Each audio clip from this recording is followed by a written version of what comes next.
years of cybersecurity. He has gained experience in multiple industry sectors, higher education and finance. He has moved through multiple roles from cybersecurity engineering and analysis to digital forensics and cybersecurity response.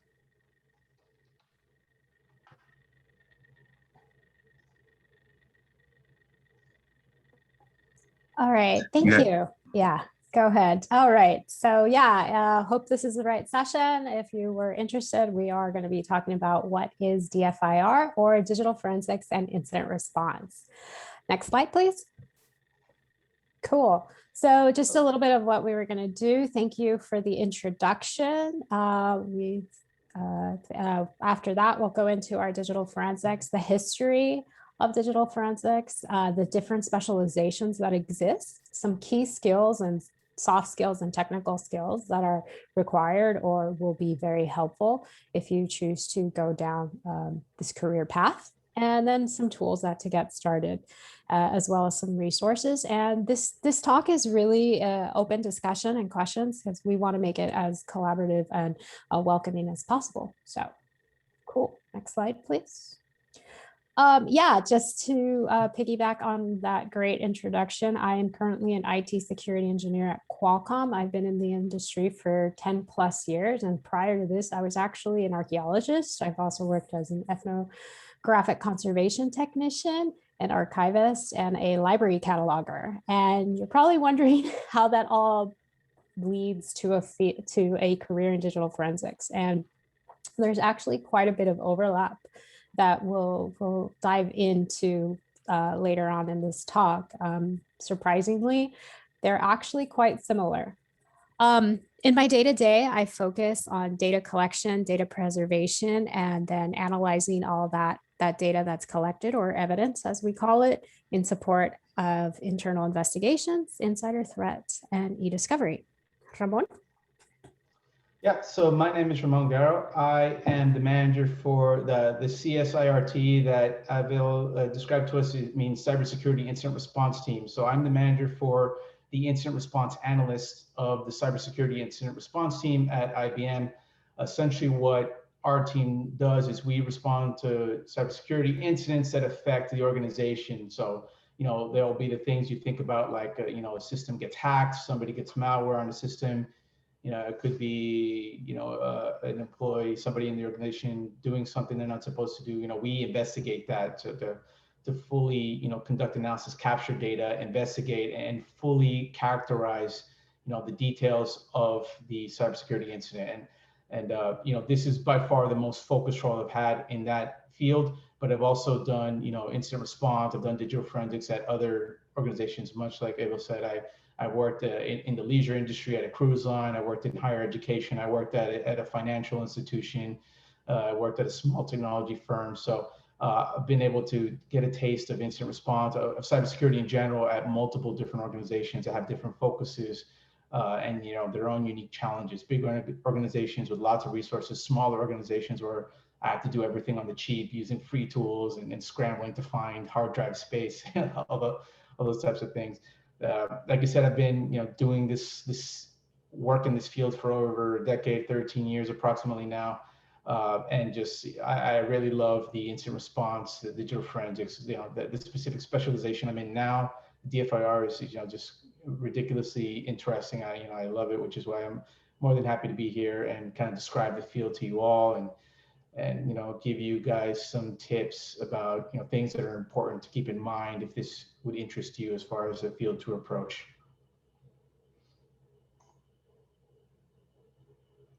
So essentially, the title slide here is the same as the slide as the title for the presentation. What is digital forensics and incident response, which in industry is oftentimes short to just DFIR.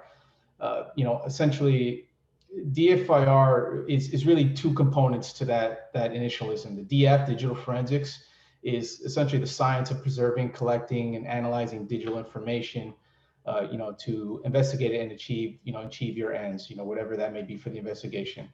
It could be, for example, it could be for a cybersecurity incident. It could be for some kind of law enforcement matter. For example, Abby and I right now both work in private industry, but what comes to mind a lot of time for people when they think of digital forensics is they're thinking law enforcement forensics. There's a kidnapping or something, and then they are investigating a laptop, investigating a mobile phone to try and figure out activity related to the suspect.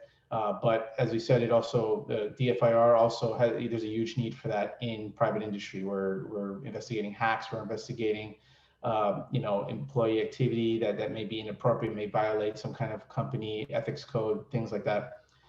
So that is pretty much a descriptor for the DF part, the digital forensics of the DFIR. The IR portion is incident response. So that's dealing with cybersecurity incidents and how you respond to that. So that could include digital forensics. It could include things outside of the realm of just digital forensics, such as, containing incidents. It could involve, restoring things from backup, which those are not typically within the bounds of digital forensics if you consider it like strictly per, the name. Awesome. Yeah. So I wanted to provide a couple of history. Believe it or not, digital forensics is actually a fairly new field. It started between the 1970s and the 1980s. Keep in mind that not everybody had an actual computer or technological device at home. Computers were monstrous machines taking up rooms and rooms, like college-sized rooms. So it was like, these devices look like they belong on the manufacturing floor rather than, now that we carry them in our pocket, right? So at the time, the history was focused primarily on data recovery off a single machine, not like what we do now, where we're looking at multiple machines, multiple devices. And it was actually primarily limited to law enforcement. I think there's, I hate to say misconception, but I think when folks think of digital forensics, they immediately go to law enforcement. While that is a primary career, there is also a need for that in more corporate environments, especially like Ramon mentioned, maybe data theft, incident response, IP, data leaks, things like that. So it's just, in 1984, the FBI actually created that computer analysis and response team. In 1986, Cliff Stoll's Cuckoo's Egg was written. And that book, I would recommend if anybody is ever interested in digital forensics, either just curious about it or really actually serious about going into this field, take a look at that book, read it. It's actually based on a true story, and it's arguably considered the start of what digital forensic is. It defined what an investigation looks like, all the hoops and challenges that at the time in the 80s, a forensic examiner had to go through. You'll hear like fax machines and telephones and things like that of how to collect data, how difficult it was to collect data, to preserve data. So that's just a fantastic read that I recommend everybody look into. And as you can see, we're slowly evolving. And the great thing about digital forensics is that we're always learning, we're always researching, there's always new technologies, there's always things to discover, especially in our day and age where we live in our phones, we live in data, technology is changing, IoT, now we're realizing industrial control systems, things like that. So it's one of the things that's important for a forensic examiner is to always be learning and always be curious, always be on the lookout. Next slide, please. Okay. Go ahead. Yeah, so here, kind of there's different specializations, like kind of specialized knowledge sets that developed in DFIR now that the field has existed for a little while. Kind of the most traditional being host forensics. That's understanding being able to do forensic analysis on your typical computer operating systems. Windows, Linux, Mac OS, for example, and that's kind of largely where the field is focused on since it's come into existence, and that is probably, at least if you're outside of law enforcement, that's probably where the bulk of forensic work takes place, just doing, because there's so much knowledge to have, there's so much skill that needs to be effective there. There's so many artifacts, so many details about operating systems that you need to learn in order to be effective, especially, Windows. A lot of times when I get applications for people that are, trying to work with us, most people have most experience with Windows, and very few people have significant experience doing Linux forensics. And that's okay, because, for example, Windows It's common, but there's so much to know. There's so many artifacts, so many details to understand to be an effective forensic analyst for Windows.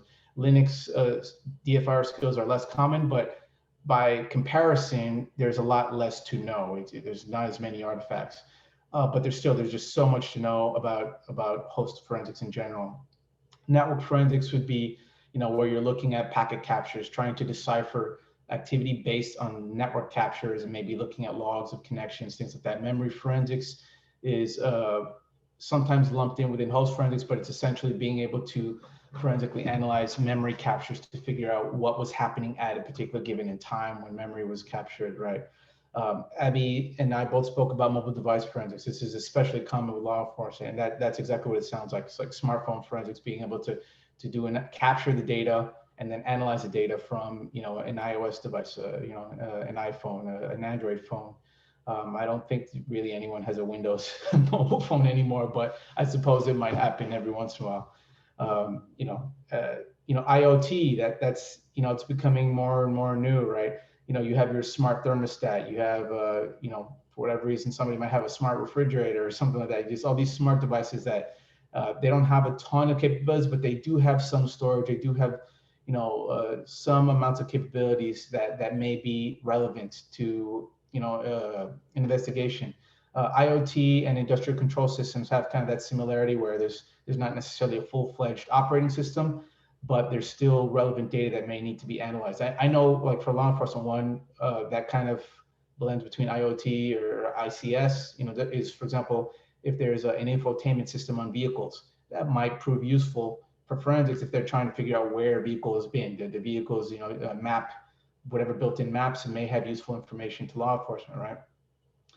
Incident response, the second to last bullet there, that's essentially where I live every day, because we are dealing with incident response, trying to specialize in kind of the knowledge you need to conduct effective incident response when there's some kind of cyber incident.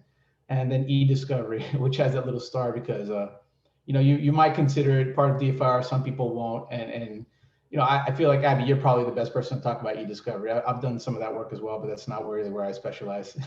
Yeah, so e-discovery, a lot of forensic examiners who, especially in corporate environments, work alongside the e-discovery team. And that's because it requires the same skill set. Is usually, when we move on to the next slide, we'll look at what that process looks like. And you'll notice that the identification, the data collection, and the data preservation piece of the digital forensics process, that's key, right? You need the same skills, you need the same type of approach when you are collecting data.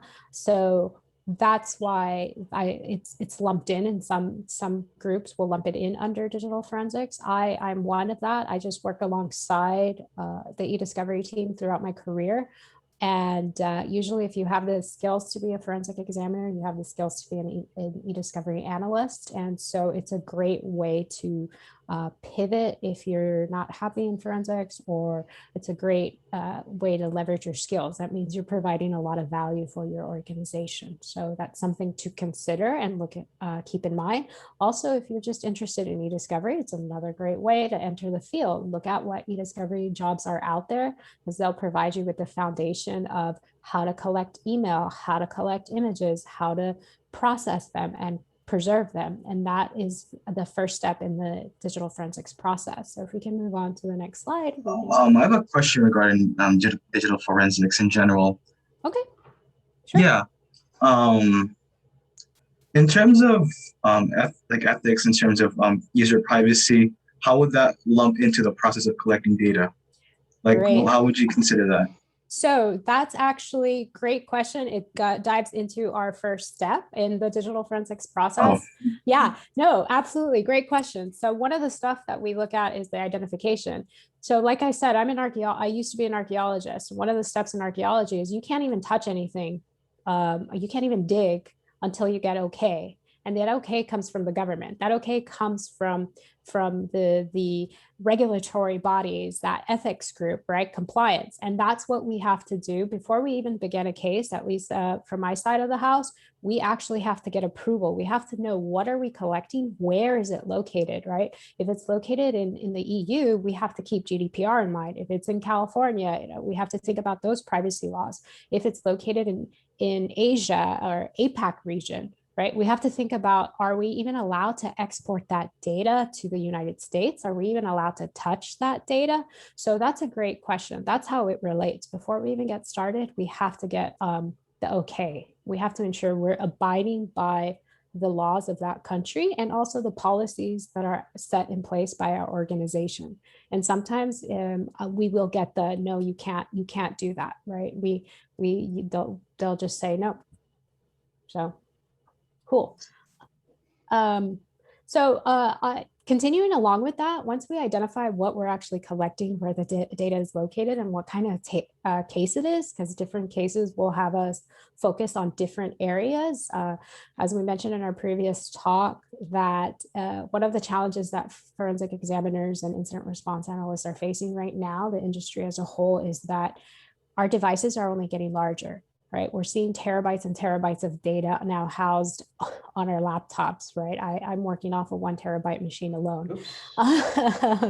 We have that. We also have our mobile devices. We have our smartwatches. Right, there's so much data out there, but we don't need to collect it all. Right, if we're investigating a phishing case, why am I going to go look at someone's telephone first cell phone when I need to look at their email first, right? So that's what we think about when we're doing the identification phase. The next step is actually preserving that data. We want to isolate it and ensure that that data is not going to get deleted, that no one's going to touch it, and no one's actually going to, if they're trying to steal information, we don't want them to go ahead and continue deleting evidence, right? So we're going to preserve that. Then we're going to start collecting it and reviewing it, right? We'll save the data, we'll download it, and then we'll begin the examination and analysis. And that's where we actually start diving into the data, start looking at what evidence is in there, what artifacts are there for us to look. After that's done, we actually do have to present our findings. Presentation is a big skill required in digital forensics and IR. We actually have to report to our business leaders, our stakeholders. They want to know what did they find, because that adds a lot to defining what solutions or technology controls that we need to set in place in order to be secure. So out of all the digital forensics processes, which one do you feel is the hardest in these processes, like the steps? For me, it's the examination and analysis, because one of the challenges is getting lost among the weeds, right? Falling down this rabbit hole, if you will, right? And especially junior or folks who are starting out, they feel that they have a thread and they want to follow it, when sometimes that's not the way to go, right? You have to follow your instinct, and you have to think critically about what you're looking at, right? And sometimes you don't have the luxury of spending days analyzing evidence. That's just not possible. You need to do it quickly and efficiently. You need to go in and get out, right? And I'm sure Ramon has a lot to say about that question as well. Yeah, I mean, definitely the analysis part can be technically the most difficult part, as far as, and to Abby's point was absolutely, I agree with that too. It's like, it's, sometimes you have to keep people reined in almost when they're, so they don't follow, paths that lead nowhere. The other part that I find really difficult about analysis, especially when this was especially bothered me all the time when I was more junior, is knowing when to stop. And this was one of my instructors in one of my SANS trainings, mentioned that too, that he mentions there's no such thing as full forensics.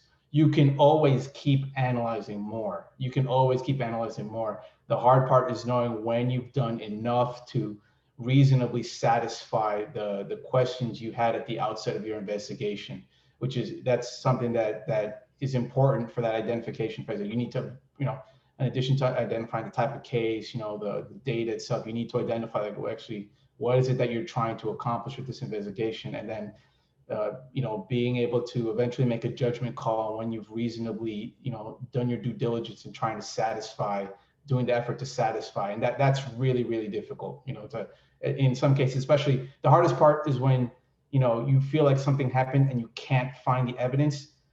Like every person I've ever known, that bothers the heck out of them because you don't want to, not find it.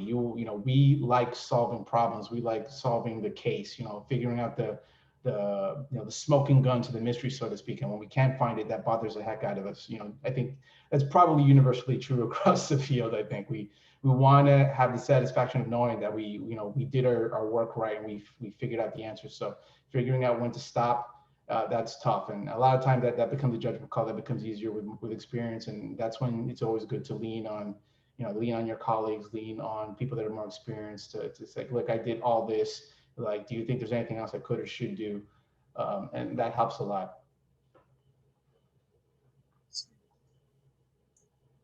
Okay, cool. Next slide. Was there another question, Abel? No, I'm waiting for the next slide. I'm sorry. Give me a second. All right, and here we have the incident response process, or really I should almost say life cycle. And before I get into this, I want to clarify something. For those of you that were in the DFIR demo, you may recognize the same slides in the previous. And that wasn't an accident that we copy and pasted the same slide. That was absolutely intentional. And the reason why we repeated this is because DFIR is absolutely kind of a marriage between technical knowledge of artifacts and how operating systems function, how threat actors function in an environment, at least for the IR part, and also the marriage between that technical knowledge and kind of the process, like how you structure your investigation, how you go through the steps of your investigation, your incident response engagement. You need to understand both of those really well in order to be effective in the field. Otherwise, you're either going to be super technical and you're going to spin your wheels forever on an investigation, or you may know the process, but you won't actually be able to understand what you're looking at. You may know the steps that you should do, but you won't have the required technical knowledge in order to be able to do so. Just like if you're a scientist, you're a chemist or something like that, you need to understand the properties of sodium, the properties of carbon, whatever. You need to understand the actual core scientific knowledge, but you also need to know how to conduct an experiment, how to do it safely, how to not blow up the lab, right? How to make sure you take your notes of the results you're finding as you do your experiment. You need both of those pieces in order to be effective. And that's really why we're really emphasizing the process in both of these presentations, because you absolutely do need that. All right. And now to get back to what's actually shown on the slide here is the incident response process, which you can see different styles of this, but they generally all have the same steps, whether they're broken up into 4 or 6 steps. The first being preparation. That's all the prep work done in order to make sure that your incident response can be effective once you engage that incident response process. So that could be making sure there's a call tree so that managers and people know how to call the cyber team. That could be making sure that the incident response team has all their tools already installed and functioning, ready to go. I don't want to have to install all my forensic tools when an incident comes in. I'm going to be wasting hours when I should be able to start immediately, right? Detection and analysis is making sure that that we have the alerts set up to pick up the incident, and then we can start doing the analysis effective. So I already know how to use my analysis tools. I already have enough understanding of cyber threat tactics that if I see a malware installation, if I see persistence, so the malware keeps starting, I already understand what that looks like. I'm not like learning on the fly, right? This is studying I should do prior to the incident, not during the incident. And of course, obviously, we're never going to know everything, but you should always be doing your due diligence and do your best to have the appropriate knowledge, so that you're having to do the least amount of learning during the actual incident, right? We don't want to build the plane as we fly it. We want that to be built before we take off, whenever possible. It's always important to take precautions beforehand, just set everything ready. Precautions, and then the preparations, right? We want to make sure we know what we're doing before the incident starts, not trying to learn on the fly. The analysis is actually doing that when it happens, right? Making sure that you're figuring out everything that happened in the incident. Containment is what it sounds like, right? It's trying to stop the spread of malicious activity. It's trying to limit the damage. That could be something like removing the network connectivity from a system that's infected with malware so it can't spread. That could be disabling a user account that we know the threat actors are using, so that they can no longer leverage that user account to do their malicious activity.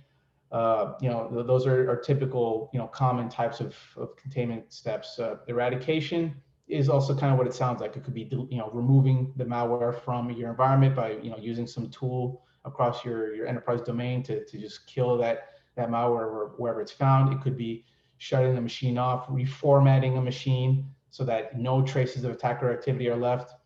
And then recovery is essentially restoring the affected environment back to its state from before the cyber incident. That's, a very typical step there would be restoring to the last known good backup, right? So that you're back to well before the attacker got into the environment.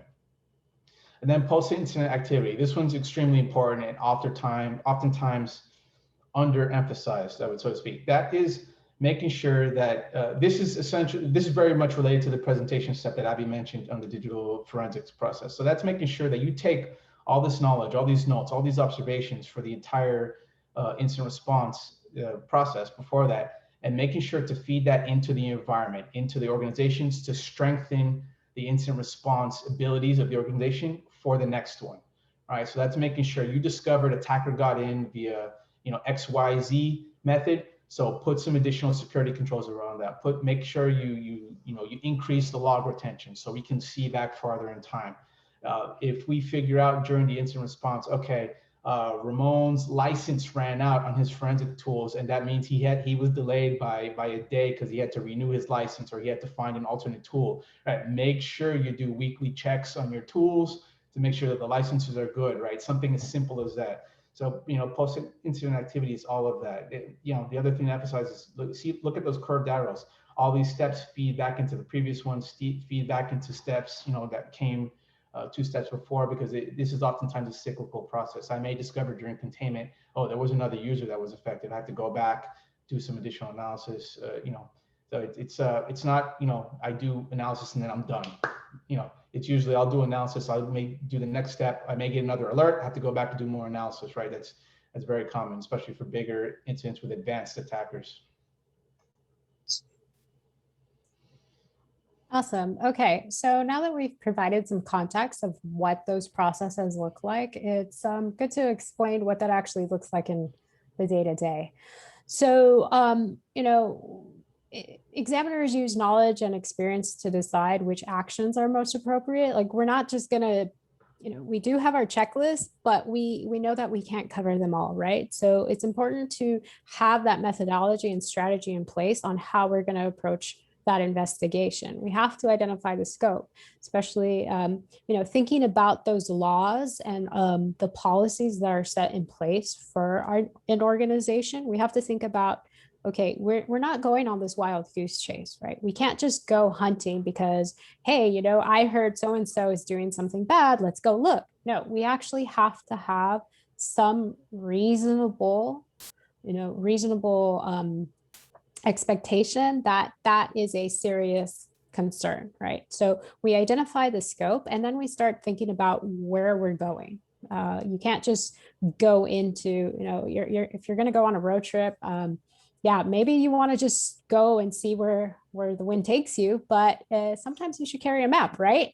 So we want to identify which avenues to pursue. One way that works for some folks is start backwards. Start with what you know. Is there an allegation? Do we have an incident? What other clues? That's how I approach my investigations. Before I even touch anything, I start asking the requester, and in most cases, it's going to be a legal, employee relations, ethics team, compliance. What's the purpose of this? What are we looking at? Why do you suspect that so-and-so did this? What activity gave you those clues, right? So I start from there and start to think about where to begin my investigation. Sometimes, like we mentioned, you're going to follow a thread, and you might decide that, hey, that's a dead end. Ramon mentioned earlier about we always want to find the truth, and sometimes when you don't find it, that could be disheartening, or you disillusioned. But guess what? That's actually evidence right there. That if you don't find something, that's actually could be that, hey, this person actually didn't do it, right? And it's very, very important not to jump to conclusions. So when I'm investigating something, remember I mentioned context clues, I have to ask those questions. You know, if I expect a user to be logging in from Los Angeles, but I see that their activity that they're logging into Miami, I have to really think that, hey, you know, maybe that is some malicious activity that they're doing. Maybe, you know, they're logging into a server they don't know and they're in Miami. That could be a bad actor, but maybe they're just using a VPN, right? Why am I going to go, you know, go on this goose chase of maybe that's what they were doing, and maybe they had a new project that they were working on that required them to give them access to the server, right? So it's important to not jump to conclusions too early on in the investigation and think about the bigger picture and then drill down, right? So In terms of like the processes, how long does it usually take? Like, I'm not asking for an exact number, but I am assuming it takes a while to just get through these processes. okay, I can take that one. It really depends on the case. Some cases will take an average of 2 days. Some may take a whole year, especially those that will be going on. Like I mentioned, the e-discovery process. If I have to hand over that e-discovery case, that means eventually it's probably going on to litigation, which means that now we're talking, now the ball is in legal's team, and whatever the courts decide, that's how long it will take. They'll come back to me to start collecting more data, more evidence. But yeah. So one thing that I do want to reiterate is that sometimes it takes a lot of time just because of the tools and the machines, right? When the tools that we use, sometimes they take a while to image a hard drive, to process the evidence, to go through it. So it really, really depends on what we're looking at, what type of artifacts we're reviewing. So Ramon, if you have anything else to add. Yeah, I mean, unfortunately, no. I mean, everyone probably groans when they hear that, but the answer is absolutely, it depends, right? It kind of depends.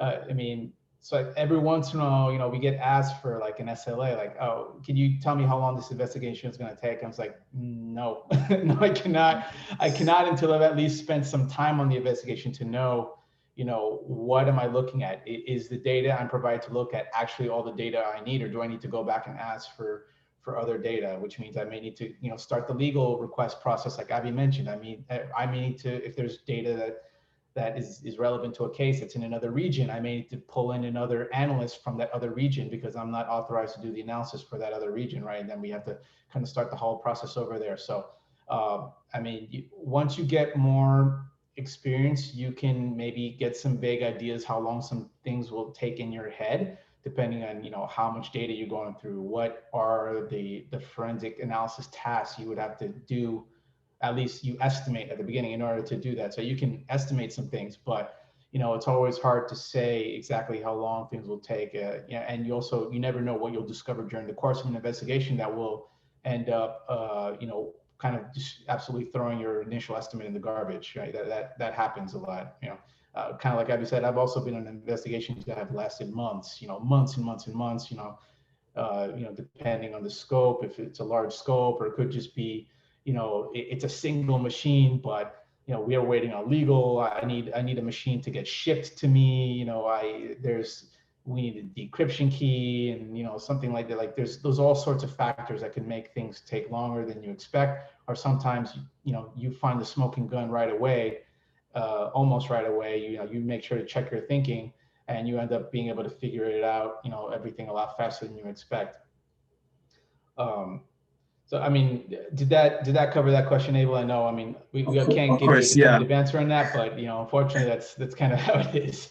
That was a very good answer, actually. Like, it's the same thing with investigative operations. Like, you know, it takes a long time to process if they have an idea of what the case is or not.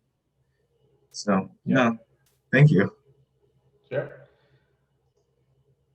All right, and this slide here is kind of emphasizing what Abby was saying on the last one, is that, you know, it's important to follow that DFIR process for multiple reasons, right? Like, for example, if Abby works a case, that the reason why this is important is because it helps you be efficient with your investigation, and it helps you be consistent with your investigations, right? Like if Abby works a case and creates a report that describes the artifacts she reviewed and then the conclusions she drew from. And then I do peer review on that case, or maybe I am doing forensics for like opposing counsel if this went to trial, for example. My conclusions should be 100% consistent with Abby's, even if I use different tools. So if Abby uses EnCase, I use Axiom. If she uses Redripper and I use Registry Explorer, we should get the same answers and we should come to the same conclusions, right? If there's a difference, that means, one of us, our understanding of the artifacts were incorrect, or we were using the wrong tool, there was an error in the tool, we didn't notice it. But really, we want to be consistent with that, and following the process helps you do that. It also helps you, on average, kind of be more efficient with your cases. Right? Any examiner should be able to perform independent analysis and come to the same conclusions. And following that process, helps you be consistent, getting the same result time after time. And for this reason, I really like to compare, DFIR to science. My background is mechanical engineering, at least in school. Abby's was archaeology, like she mentioned before. They're both STEM fields, right, where you want to follow that same process in order to arrive at truth, to determine, truth in what happened in the past. And that's essentially what we're doing in DFIR. And I don't say that to make it seem like a STEM background in school is essential. I have two questions regarding, there's a STEM background. There may be a STEM background for DFIR, but I have a question from two users regarding that. So for the first question is regarding to getting into the field. Alvaro Ramirez asks, what entry-level certifications do you recommend for digital forensics? All right, so I do think there was a similar question like this in the Hoover. So, I mean, if we had to talk about specifically about more intro level certifications, I would say things like the CompTIA, the Security Plus, that's good. Just also certifications that teach you basic IT, some of those which you can get, for free or almost free online, So, I mean, Google has a pretty decent IT certification. So if you don't have an IT background, you really should start there. You need to, in cybersecurity in general. And so I'm kind of branching up beyond, DFIR, talking about cybersecurity in general. We say you can't secure what you don't know. And then, if we're limiting it to DFIR, is that you can't investigate what you don't know, right? To make an analogy to like a physical situation, if you're being asked to investigate a break-in to a home and you don't have the floor plans, you don't know where the entry and exit points are, you don't know what keys, or are the locks with keys, or are they using keypads with the code? If you don't know any of that stuff, how are you going to investigate this? If you don't know whether there's cameras there, if there's a security system there, how are you going to effectively investigate that? So you do need to start building your base level knowledge, or the fundamentals of technical and process, in order to be able to be effective and start demonstrating that you have the potential to be effective in this field, right? So I mean, if somebody comes to me and they apply for the job and they have never done anything IT related or anything DFIR related, and I don't see anything that indicates they were trying to learn that's going to be a tough sell. It's not impossible, but that's a tough sell. I want to see that you are working towards building up your skill level and what you're going to need to know to be able to understand what you're looking at. All right. But the other point I want to add on to that is that the certifications are great. I'm never going to knock certifications in general, but there's other things you can do. You don't necessarily need to rely on certifications. The other reason too is a lot of certifications are expensive, like prohibitively expensive, especially for DFIR. So there's other things you can do. They're like the SAN certifications I got now, like the class and the cert itself costs like over $7,000. That's completely out of reach for most people, unless if they get an employer to pay for it. There's other things you can do though, right? We'll cover later on some resources where you can do CTFs, get tools, download the tools, download the CTF, work on the CTF. Usually people publish write-ups on how they did it. Do that yourself, right? And then, on your resume, on your applications, list out, personal projects, personal CTFs I did on the side, right?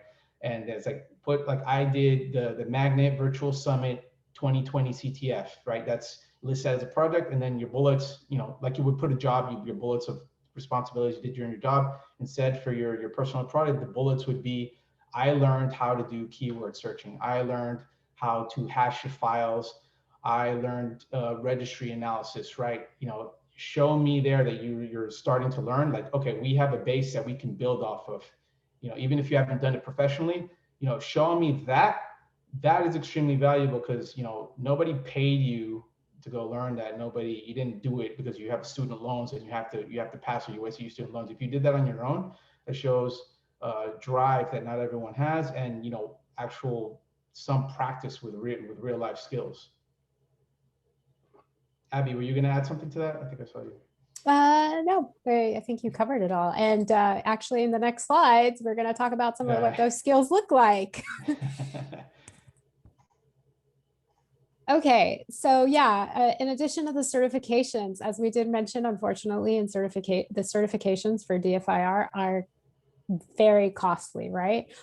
But keep in mind, that's not the only thing that hiring managers look at. And actually, the keynote talk this morning was fantastic when the speaker mentioned that who you are impacts your role more than what you know. And in digital forensics, that is absolutely true. Things that we need and that we look at when we're working for examiner or as an examiner are, we need someone who's highly curious, who's inquisitive, asking questions, being proactive and finding those answers. Ramon said, hey, doing those CTFs. Hey, we just did a demo on some tools that are absolutely free that you can download now. And as long as you have that image, which is also freely available on the internet, you can go and start building your own investigation. And like I said, when you build that investigation, be able to develop your hypothesis, test that, think about, if go back to third grade with a scientific process, right? What is your hypothesis? What are you going to test? Another big skill that is required in this field is collaboration, being collaborative. No one has all the answers, and being open and humble to ask for help and giving help it goes a long way. Patience, because examiners have to be patient because the answer isn't always obvious. Sometimes, there's a lot of, for example, data obfuscation when someone may be trying to exfil data. Being a critical thinker, and that's a big one, being able to think outside the box and being able to think about the whole picture, as I mentioned, because sometimes it's not that obvious, right? You have to think critically, think about what are bad actors doing? How do they actually act? What are these users doing that may be normal, maybe not normal, right? So these are some soft skills. And I will say that for digital forensics analysts and incident response analysts, that we do bucket our skills into like the soft skills and the technical skills. So we will be going over the technical skills in a later slide, but yeah, that's it. Yeah. And we can't stress enough that critical thinking piece. And part of that is because when you're going to school for DFIR, you're going to a technical boot camp. The critical thinking part typically is not something that's stressed a lot, because there's so much of a focus on the technical skills, kind of the technical processes, but we can't stress enough the critical thinking, because that's important. So for you to be able to, make defensible, valid conclusions and check to make sure that you're not making an allegation of something that isn't really valid, right? Abby mentioned earlier, you might find evidence that demonstrates, somebody didn't do something, right? Like we should be, checking our own. That's essentially what critical thinking means. It means structuring your thinking to come to valid conclusions, right? Making sure if you think in you see some activity in a timeline that indicates, something happened, but you're not 100% sure because you haven't encountered the situation before, go set up your own virtual machine. Try to recreate what you think happened, and then see if you forensically analyze your test scenario and see if it reproduces what you saw in the forensics of the actual case you're working, right? Try to reproduce it, run it just like a science experiment. If you have a valid conclusion, then that means you should be able to reproduce that situation on your own, right? Other people should be able to reproduce it. Make sure that you're not overstating, the value of something you may have found. You may find, Abby mentioned before, usually the person logs in from Los Angeles, now they log in from Miami, maybe a more junior analyst might think, boom, I got it. That means, somebody from Miami got your credentials and logged in. Or it could have been, the guy was on vacation in Miami. They called him and said, hey man, you're the only one that can log into the server. Please log in and reboot this thing. And he just did it, while he was in between, Mai Tais or whatever he was doing on South Beach, right? So you have to make sure that you check your thinking so that you come to valid conclusions, because what we do is important, right? If we do our job wrong, we could send someone to jail that doesn't deserve to be in jail. We could get someone fired that shouldn't be fired. I do my job wrong in incident response. I could say, okay, yep, this environment's clean. The environment's not clean. The attacker's there the whole time. They've just been quiet, waiting for the incident response to stop. Or we could let somebody go free that shouldn't be free. We could, say that, oh, there was this huge breach and there wasn't actually a breach. It was just somebody logged in from Miami by mistake, and you're spinning up, causing all this problem when there wasn't really. So it's important to think through this in a structured way to make sure you come to valid conclusions, because everything in cybersecurity is essential, but when you work in DFIR, like if you come to the wrong answers, there's serious consequences. All right, so now we're talking about soft skills, right? And we kind of touched on this a lot on the previous slide, but it's making sure that you're oriented on that process, you're process oriented, making sure that you are following that consistent process to arrive at valid conclusions, to do your investigation efficiently, right? You want to be unbiased. Like there's oftentimes, you may, if you're working in corporate, digital forensics, there may be an allegation. So you don't want to approach it thinking this person's absolutely guilty. I'm going to find everything to kind of nail them to the wall. And so they're out of here, right? That shouldn't be how you approach your investigation. You just want to use the data that's there and characterize what happened, whether that leads evidence to the initial allegation or not. That is not your job. Your job is to find truth, not to prove guilt. It's to find truth, right? And same thing, absolutely important, even more so in law enforcement. If you're working forensics for law enforcement, your job is not to prove someone's guilty. Your job is to prove what happened, whether that leads to guilt or innocence is not what you're trying to prove. You're just wanting to accurately characterize what happened. Communication is extremely important in this field, especially because the actual deep dive analysis we do is so technical. And it's really important to be able to understand how to communicate that to audiences that don't have that technical background. And this is something I encounter a lot when I'm doing peer review of reports, where I work, is like, hey, I might say, look, this is, somebody might copy and paste a log entry. And I'm like, look, this is great. I love to see this maybe as an appendix, but no one's going to understand this, right? You're not going to understand event ID 4622 type 10 unless if you do this all the time. No one's going to understand that means a login via remote desktop protocol. You need to make sure to write that out, right? And then maybe put a footnote to what remote desktop protocol is, because people may not know what that means. So you do need to know how to communicate extremely technical, material to non-technical audience, because they are ultimately going to be the customer, the main intake point for the material we produce, right? And you have to be able to discuss this comfortably with all levels. It might be a system admin that understands things. It might be, a C-level person that maybe was technical 20 years ago, but doesn't really do this stuff all the time. So they need you to break it down. It may need to be kind of general public. You need to write something that is suitable for general public, and it needs to be at that level. And then documentation, that last part there is cannot stress enough.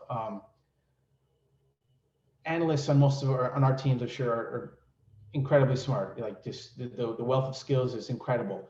But if you are not able to represent that, it means almost nothing, because no one can tell. Like I can speak one-on-one with a forensic analyst, and when they tell me what they did, what they found, I'm going to fully understand that. But if we pick a random person in the audience that's attending here and they haven't done DFIR before, that's not going to mean anything. You need to make sure that that's documented well, that communication I mentioned earlier, that that your report, your presentation has the applicable technical detail, but also the context to make that understandable to people. It has to be written so that it's understandable, so that you're not implying things that shouldn't be said, right? The situation with Miami and Las Vegas, if you don't know yet that was the guy that was just on vacation and had to log in, you should not put necessarily that it was a suspicious or it was a malicious login. That would be maybe that would be an anomalous logon. It was an anomaly, but you don't necessarily know yet whether it was malicious. It was it's out of the normal pattern, for example. You need to make sure that you can represent the findings accurately. Awesome. Right, Okay. Yeah. Cool. Yeah. So we should talk about your soft skills, right? Just things about personality, character, but technical skills. So as Ramon mentioned, basic IT skills, I think we talked about in certifications. One that I started off with my career, I didn't actually get the cert, but I studied the material because it's very important, was like the A+. You need to understand what happens when you press the power button on the laptop, right? Just understand basic troubleshooting skills. Networking. Network Plus is another great material to study. That's another CompTIA course, certification. Enterprise IT infrastructure, right? Understanding what tools are used in the enterprise or corporate environment. Scripting and programming, right? PowerShell, Python, SQL, those are big right now in the industry. A lot of organizations need that. So a lot of hiring managers are looking for that. Data visualization, data analysis. So that goes back to when we talked about presenting your findings and analyzing those findings. How do you present that data, right? Excel's a big one. I hold Excel close to my heart. I know Ramon laughs, but I'm smiling too. There's in trainings, there's oftentimes jokes. People saying Excel is the most powerful forensic tool ever developed, right? Known to man, because we do a lot in Excel. Yeah, that's the joke. It's like the number one tool in security. For life, yeah. You're gonna need Excel. Yeah.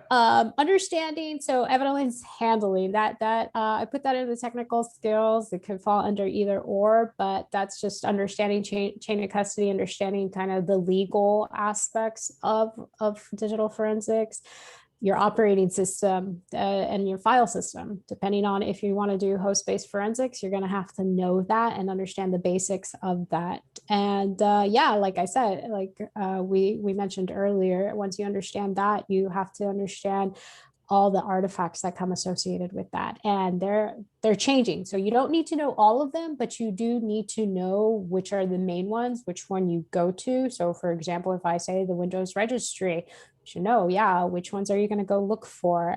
It was funny in our previous chat, Ramon was looking at system 32 config. Everybody lives in that, right? So you need to be able to, it's so ingrained in us that, hey, yeah, I know where to go now, right? So be able to speak to that. And like I said, you don't need to know all of them where they all live, but you should know a couple of them, right? And that depends on the case. Yeah. Right, and this could be, I know there's a lot of people who are probably interested in, what to start learning to get into it, right? So you're not going to know everything on this list, zero chance you're going to know everything on this list in preparation for an intro level position in this field. But there's things you can do to start learning and demonstrate that you've done some of the intro work, right? Like Abby spoke now about artifacts. So the full list of artifacts on a Windows operating system, we could do a 5-hour presentation and we wouldn't get through half of it, But for example, let's say you read up on an attack, you hear, oh, this SolarWinds attack was, this really bad, or oh, this Microsoft Exchange, or there's all these really bad attacks, and then you go read a report, look up differreport.com, we'll put some of these resources at the end. And they may be mentioned, oh, the attacker used this tactic, oh, for persistence, they did this. So then go look up persistence, go to MITRE ATT&CK, which is another, and read up what is persistence. And then under there, they'll talk about the different techniques you use to achieve persistence. So, pick some things. This slide really should be titled technical skills and knowledge, right? Because there's knowledge that you need to have in addition to the technical skills of doing it. So, I mean, if you're interested in the cybersecurity incident response, like what I do, then you need to understand threat actor tactics, like how do they do what they do? If you read up on an interesting attack, you see the attacker did this. The evidence of this activity was found in prefetch. If you don't know what prefetch is, you're like, what the heck is that? Well, start reading up on prefetch, Google prefetch, figure out prefetch incident response, prefetch forensics, and start reading how was that useful in the context of this field. If they put registry, oh, blah, blah, blah, this artifact was found in registry, then go look that up. It's just to start learning about some of the important artifacts that come up time and time again in big cyber breaches, right? Being able to demonstrate that you've done that intro level research can be really helpful for you too when you're looking for a job, when you're interviewing, right? You could list that as a personal project, right? It could be, did research on, SolarWinds, what's it called? The sunburst hack, right? And then for your bullet point, researched C2 IP addresses, researched supply chain attack, right? And that could be interesting things to discuss during an interview, right? That, like, I've never seen anyone do that, but that would be extremely interesting, right? That's Someone a should great do one. it. Yeah. I have a question regarding Take notes, guys. I've never seen anyone do that. That would be extremely interesting if someone did, right? in terms of technical skills, right? Let's say if you were on a previous field, like let's say you're a major in cybersecurity, would that be translatable here? Like let's say you majored in a tech field, like for example, computer science. Would that be translatable to technical skills? Like, moving on to computer forensics. The short answer is absolutely. The longer answer is yes, but it's on you to demonstrate that. So you have to make sure to kind of write out your resumes to emphasize the skills that are directly applicable, right? In DFIR, you might be writing scripts to parse out certain logs, to pull out the relevant data from certain logs, right? If you know how to write scripts and put registry, put regex in your script to find certain data points, like that's the type of thing that you want to emphasize. If you if you do computer science and you have a good understanding of how operating systems function, that's what you want to emphasize. Abby, I think, were you going to say something as well? Oh, I was going to say something to the previous point, but that's okay. Yeah. No, go ahead. Yeah. Awesome. Okay. Fine. Was there anything else, Abel? No. Okay. So far, that's all the questions. Okay, no worries. Okay, cool. So, we discussed a whole bunch of stuff here, and we did mention, like, we threw out a bunch of tools. One of the key things that I think Ramon touched upon earlier, especially with the lessons learned piece of the IR process, is you need to be able to access a whole lot of tools and know how to use them, multiple tools to address all the common tasks in the DFIR investigations. I started off my career in consulting, which meant that I didn't always have access to a forensics lab. I didn't always have access to all those enterprise tools available, right? Sometimes I was working, in remote locations where maybe I didn't have access to a good connection, right? So I'm a big believer in building your toolkit, right?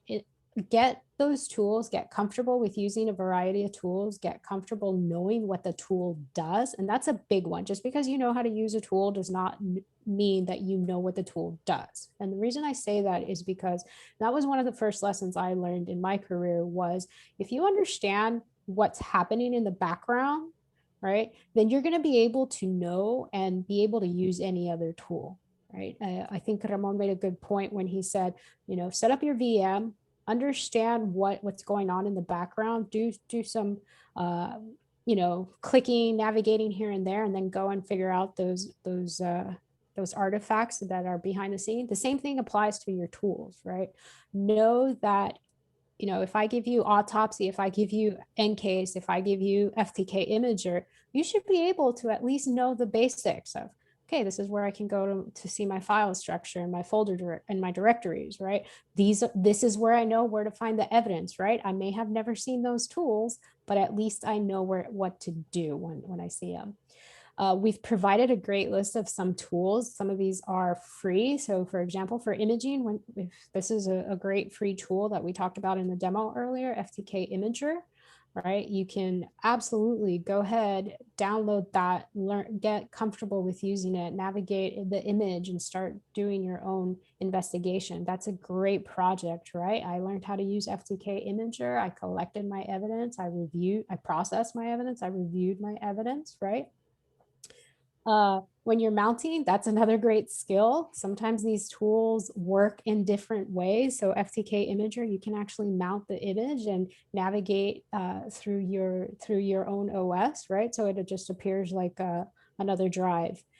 Analysis. So we talked about autopsy. Autopsy is a great tool. It's designed as an end-to-end platform for running and conducting DFIR investigations, but there are also others out there. The SIFT workstation is a great one. NCASE and Axiom are enterprise level tools that most organizations are going to have. So like I said, if you know how to do autopsy, if I give you NCASE, it shouldn't be too out of your realm, right? Reporting and data presentation, like we mentioned, I cannot stress that enough. Documentation is king. Knowing how to present your findings, understand how to use Word, Excel, Visio, that's a great one. I was going to mention earlier that one thing that I used to do when I started off my career, it's kind of, I have rarely met anybody who does this, but I would read actually subpoenas and the legal writing of cases and forensic examiners who had to testify.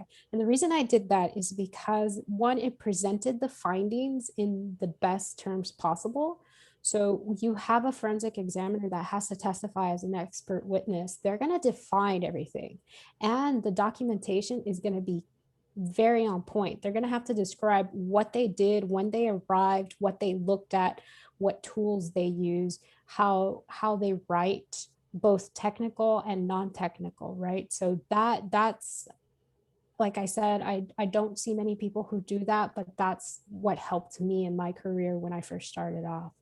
And of course, when you're building this toolkit, just look at reference guides that are available. SANS puts out a whole bunch of posters with a bunch of useful information, like quick guides, posters for artifacts, where to go, how to navigate them. So there's a lot of resources available for you to use.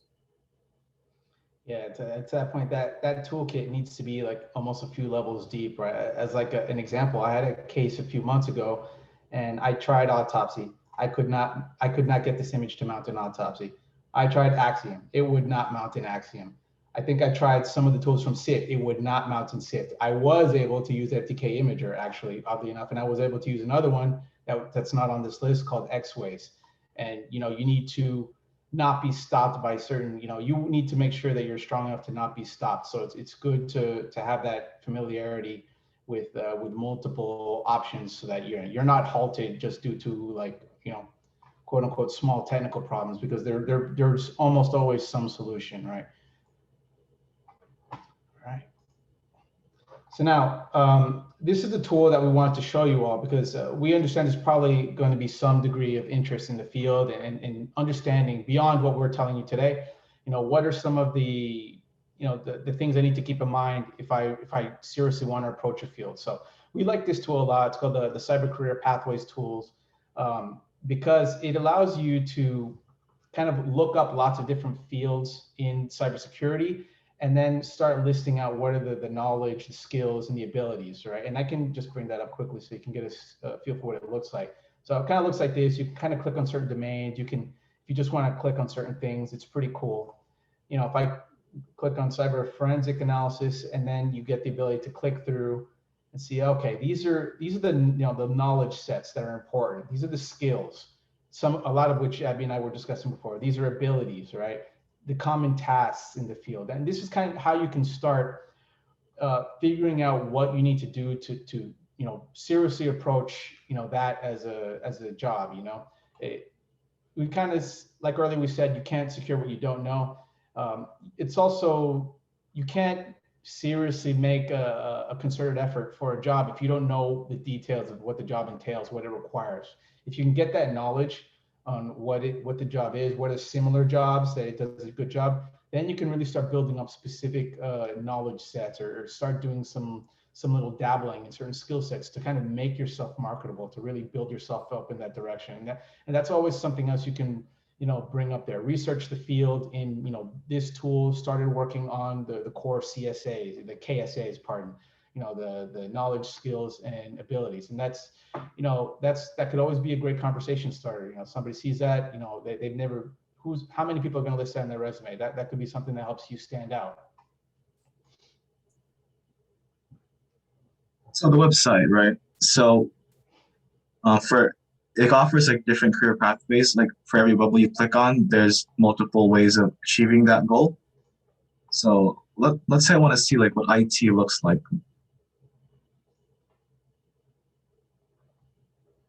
Well, it does. Yeah, so there's a Where you bunch. can You can branch click out. on something, database administrator, systems developer. Yeah, you can click on that and then start figuring out like, oh, is this related? You know, or maybe, maybe you could go back to cyber, clear selection. You go back to cybersecurity. I find forensic cyber defense forensic analyst, which is probably closest to what I do. Maybe you read this and you're like, okay, I don't think I want to do this all the time, right? Like earlier we saw a database. I would not survive as a database analyst all day long, but I might want to do that a little bit. It's also cool because you can search here. But I might, oh, sorry, I clicked the wrong one. I put data analyst. But I might want to do that a little bit and then see what are the related roles. So maybe it turns out cyber legal, I don't know how that's related, but knowledge manager or technical support specialist is kind of related. It's like, okay, well, maybe that could be a little bit more my speed because it has related skills, right? So, I mean, I think it's I wouldn't say I necessarily agree with everything on here 100%, but it still gives you a pretty good direction for stuff you can start working on to approach a field if that may be of interest for you. I mean, the other thing I think, Abby, we talked offline and you've encountered this as well. People ask me, how do I get into cybersecurity? I'm like, that question on its own is not super helpful because cybersecurity now is so huge that it's, I need to know exactly more what you're interested in to kind of give you more specific advice. There's some super general things like, make sure you have basic fundamental IT knowledge, kind of understand general concepts, defense in depth, layered security, principle of least privilege, simple stuff. But that's not specific enough to really give you, a proper push for any particular job. That's just super base level knowledge. So educate, if you can use resources like this, there's others too, that to kind of figure out what the roles are like, that can give you the knowledge you need to really make a concerted effort to go towards, some field or some role.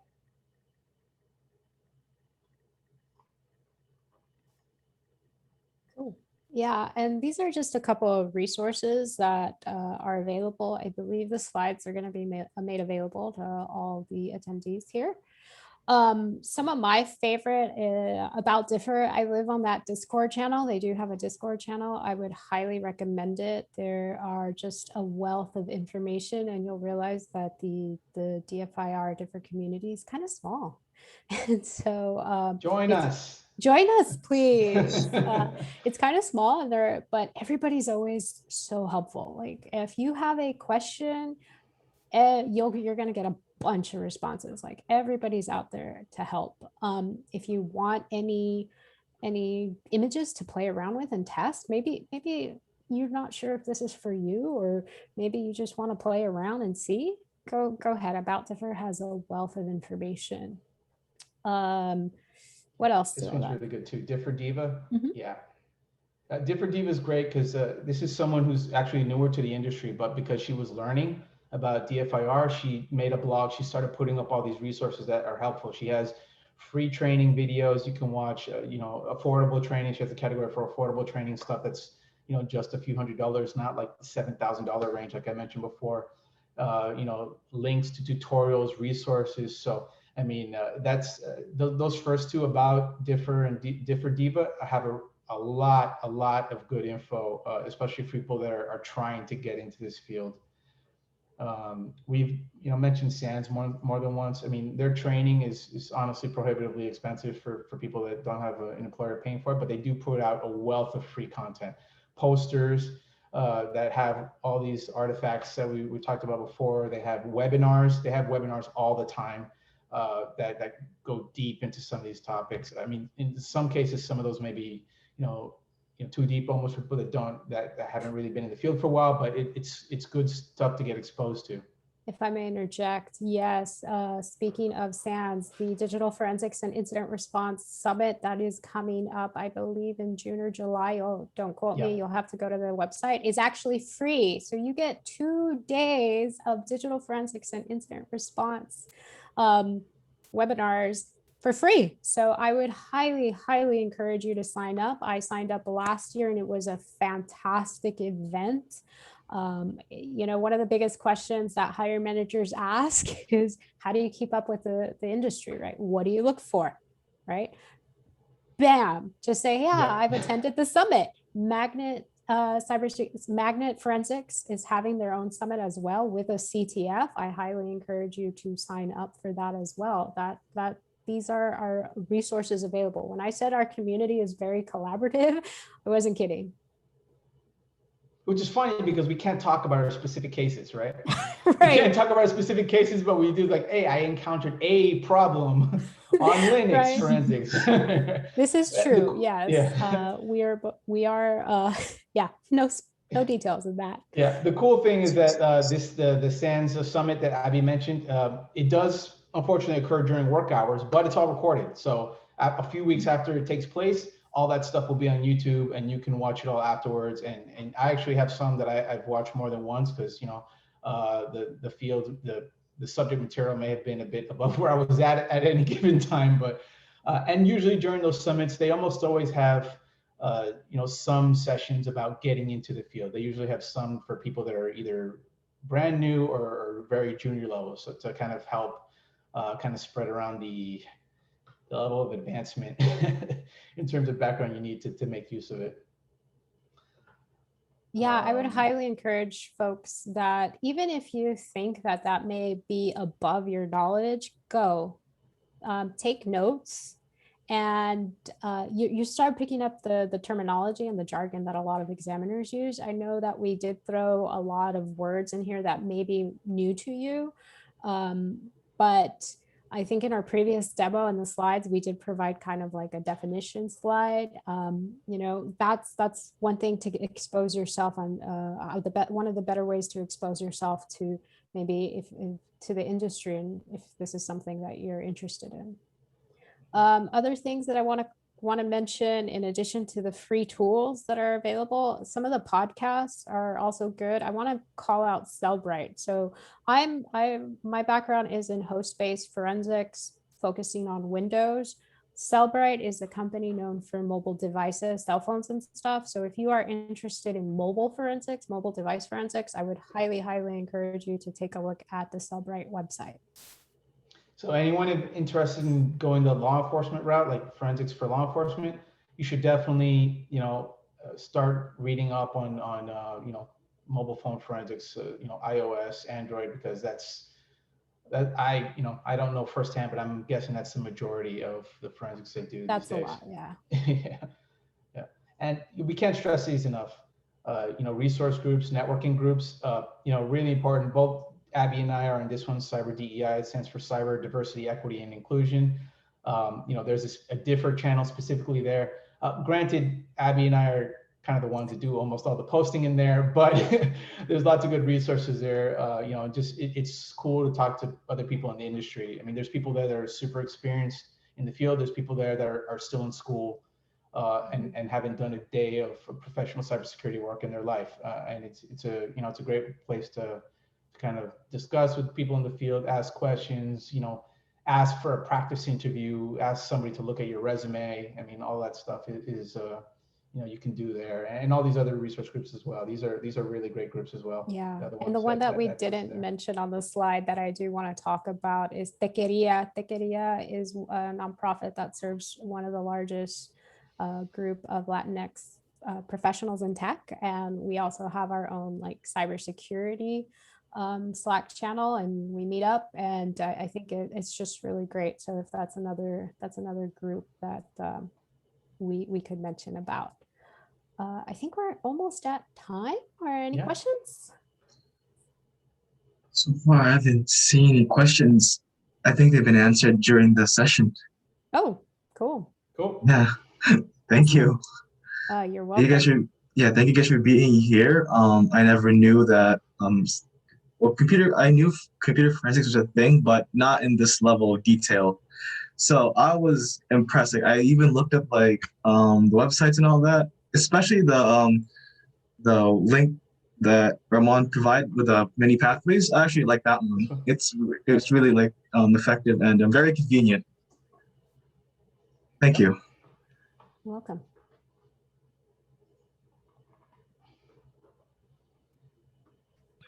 All right, thank you, Ramon, Abigail, for joining us.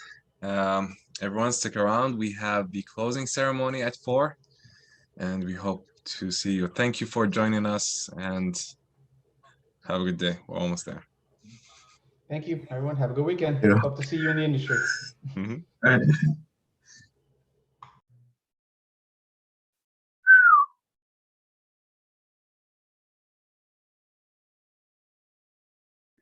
All right, let's end it and get back.